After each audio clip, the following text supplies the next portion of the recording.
and Laura on the other side. It's the Infowarrior. PrisonPlanet.tv, Infowars.com. Hey, folks, I'm going to take one call, and then I'm going to go to this video of Saudi Arabian torture. And I'm not going to lie. It's going to be rough for you if you're watching home on the PrisonPlanet.tv. This is a 45-minute video, and the stuff they show is only about 3-4 minutes long, and they tell you there's a lot worse that we didn't show you. And I can only imagine what happened to this guy. But we're going to go to Mike in D.C. first. Mike, what's on your mind? How you doing, yo? Good, man. Hey, have you seen the diversity spotlight from the Delaware Department of Transportation yet? No. You heard about this? Let me tell you a little bit about this. This might just lighten the spirit a little bit before the next segment. Okay. It was put out by the Delaware Department of Transportation last month. You can go to DelawareOnline.com and find it, or just Google after some of this stuff I say. But basically what it is a way to communicate with coworkers. So let's say you have a lesbian, gay, bisexual, transgender coworker. You don't want to say, I don't consider you gay, or have you thought about getting help, or you don't want to call them other names. Let's say you have an Asian coworker. You don't want to say, you must be the new IT person. All Asians are not IT professionals. Really? You're kidding? Wait, no, and they don't just eat rice? I thought that they were slanty-eyed people that just ate rice and played with computers. I'm wrong? I'm being sarcastic, folks. You should Keep not going. say that. Can you recommend a good Chinese restaurant? All Asians are not Chinese. Take some time to study a world map. The world is made of continents and many countries. Oh, my God. You're from India? My neighbor's from India. Do you know him? You don't want to say that. You don't want to say that your neighbor's from India if they're from India? Do you know him?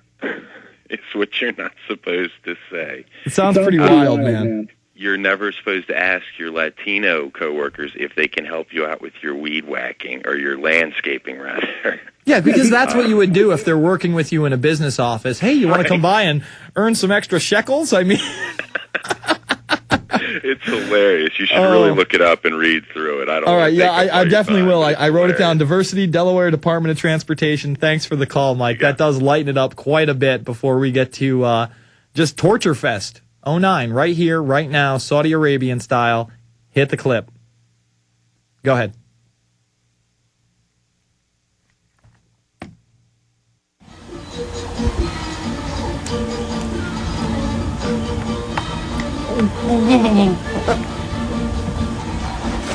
خليك جواد انت تسوي فلوس عشان في راس ما الشيخ يعطي فلوس زياده 50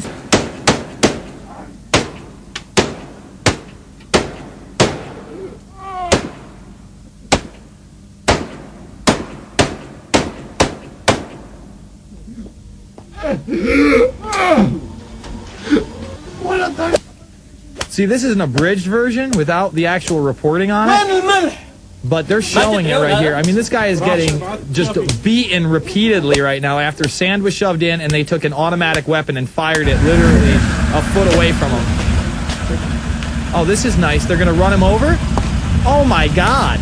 I did not see this part. Oh, my God.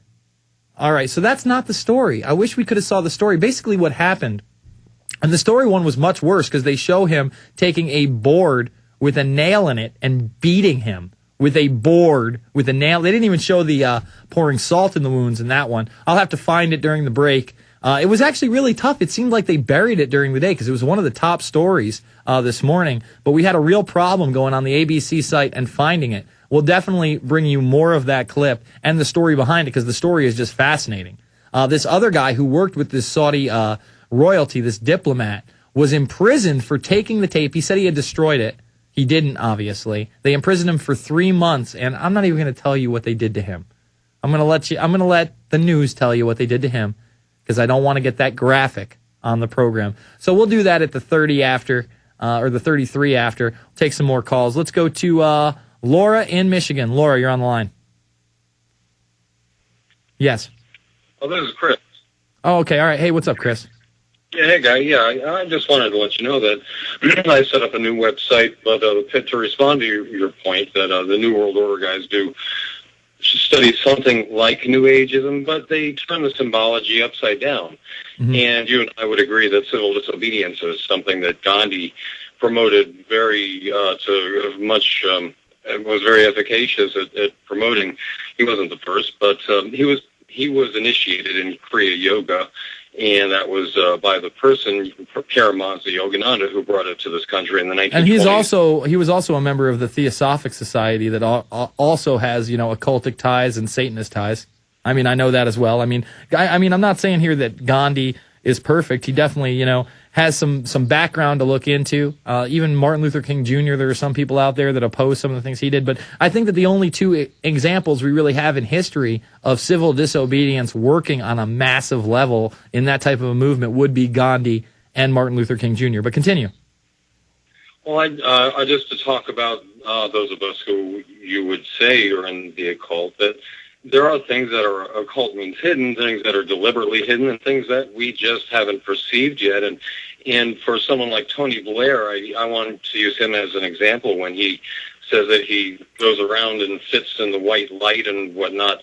Mm-hmm. I would say that's co-opting the white light, and he probably embraces and thinks the opposite of white light. But if he can use that to make someone second guess, loving white light and visualizing that, well, then he'll have millions of people thinking opposed to that. So that's a kind of double think that they would use. And those, like Yogananda, like I mentioned, he says that don't try to make too much of a difference in the world. Don't lose your soul to try to save too many others. Don't sacrifice your own peace of mind. But he doesn't say not to. Mm-hmm. And, like Jesus says that love your enemies, but he doesn't say that you don't have enemies. He says that's how you fight them, is to love them. That's how I interpret that. Mm-hmm. So, I just wanted to make that point. And I have a new radio show that just started Thursdays. And if you want to check out the website for the information, that's liberationstation.weebly.com.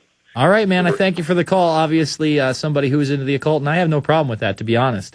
If you're going to be outwardly into this stuff, that's fine. That's your choice of religion. I just don't appreciate it when people pose as, Christian conservatives and then are into the occult. And on the flip side of that Tony Blair comment, he's talking about the white light. So obviously we're talking about white and black magic and the division in the occultic community. If you watch, for instance, Alex Jones's Order of Death, there are people outside of the Bohemian Grove doing white magic rituals to try to, circumvent the black magic that's going on, or the black magic that they perceive to be going on inside the Grove.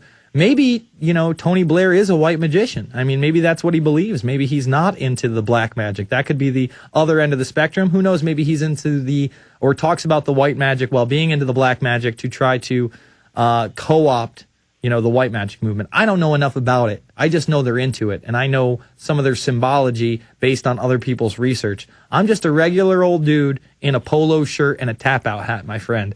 Let's go to Lori. Lori, you're on the air. Hi, Jason. How are you? Good.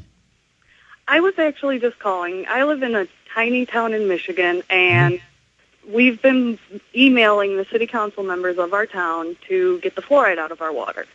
Well, Excellent. We didn't really get a response. They kept blowing us off, sending us different emails to send it to, so on and so forth. So just a couple days ago on the cover of our newspaper, there's an article saying they're considering taking fluoride out of the water. It shows that you can have an effect, see? Yeah, and I just want to let people in southeastern Michigan know that Algonac is considering taking the fluoride out of the water, and if our small town can do it, hey, maybe even Detroit will one day do it, since we're so broke we have to close down schools every other day. Sounds like they might actually increase the fluoride due to that. However, I would say this, don't stop now. Now that you have a cover story, you have some more momentum, go at it full force and make sure it happens. Don't sit on your laurels. This is how we have a proactive effect on what goes on in this country, this world, your community, your town. We can change things locally. Thank you so much for that uplifting call. You see, you can have an effect. You take an issue, you go with it, you go at it hardcore. Now it's on the front of the paper. You got to push even harder. Let's go to Amy in Pennsylvania. Amy, you're on the line. Yeah, hi. I just wanted to go over some things that I just wondered if you guys had any idea about the UFO phenomenon and